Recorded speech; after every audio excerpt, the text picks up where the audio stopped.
Hi, this tutorial covers outcomes and events. Alright, so before we start looking at outcomes and events, I wanted to give us a good working definition of what a chance experiment is.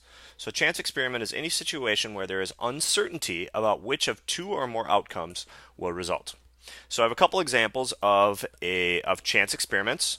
So example one, drawing a card from a deck and recording the suit of the cards.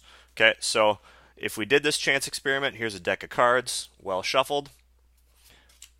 Okay, I draw a card. There is uncertainty about which suit comes up. So this happened to be diamonds, but I did not know if that was going to be diamonds or a different suit. Okay, experiment number two, rolling a die and recording the numbers shown. So if I roll the die, I got a 2. Okay, there was uncertainty about which outcome or which value the die would show. Okay, and example 3, sitting at a stoplight and recording the make of the next car that runs a red light. Okay, so I'd be sitting there. I wouldn't know what the make of the car would be that runs the red light. You know, it could be a Chevy, it could be a Ford. There's uncertainty there. Okay, now if you have a chance experiment, we can define something called an outcome. So an outcome is any single result of a chance experiment. Okay, an event then is a set of one or more outcomes, and a trial is each occurrence of a chance experiment. Okay, so let's go back to those examples and kind of figure what would be an outcome, what would be an event, and what would be a trial. Okay, so let's start again with example one. So drawing a card from a deck and recording the suit of the card. Okay, so again, if I were to draw this card, okay, the outcome here, since I'm recording the suit, the outcome would be diamonds. Okay, so again, the outcome would be diamonds. So if I drew another one, the outcome there would be hearts. Okay, so the suit there would be considered the outcome. Now, what an event could be is maybe getting a red card. Okay, so your event would be getting a red. Okay, so here, no, I did not get a red. I got a black card. Okay, so that might be considered an event. Okay, now if we go to rolling a die, okay, if I roll a die, my 2 is my outcome. Okay, a 3 is an outcome. Now each time I roll that die, that's considered a different trial. Okay, so far I've done 3 trials and got 3 different outcomes. Okay, an event associated with example 2 might be, well, maybe it would be rolling an odd number. Okay, so I got a 1. Yes, that's an odd number. Okay, if I rolled it again, 4. No, that is not an odd number. So that would be an event there. Okay, and for example 3, an outcome could be Chevy. Maybe a Chevy was the one that ran a red light. The next one could be Ford, or it could be Honda. Okay, so those would all be outcomes, and each outcome would be associated with a different trial. What an event could be for 3 might be, was it an American-made car or was it a foreign car? So an event could be, let it be a American-made car.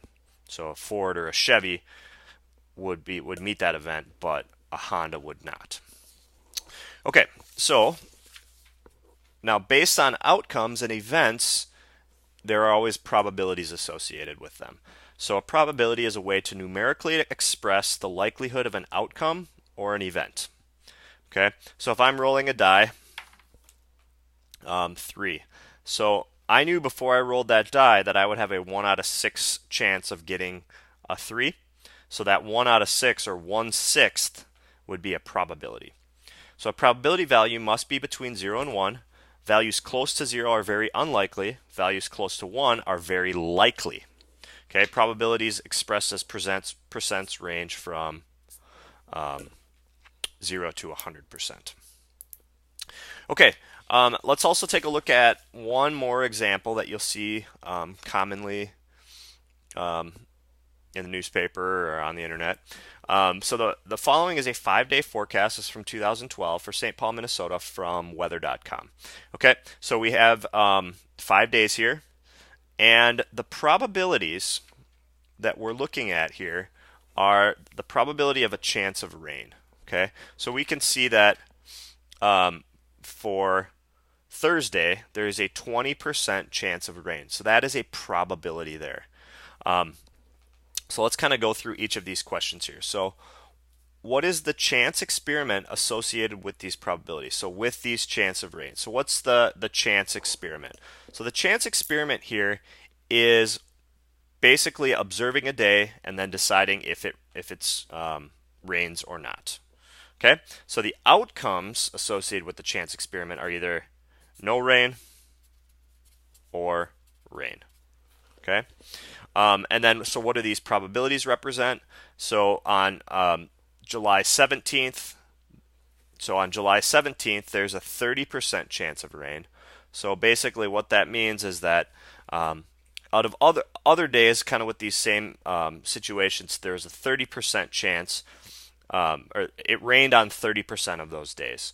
So kind of in the long run, on days similar to July 17th, since 30% of the time there was rain, we would say that there's a 30% probability of it raining on the 17th.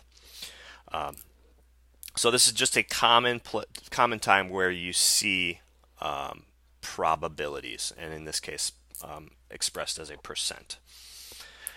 Okay, so that has been your tutorial on outcomes and events. Thanks for watching.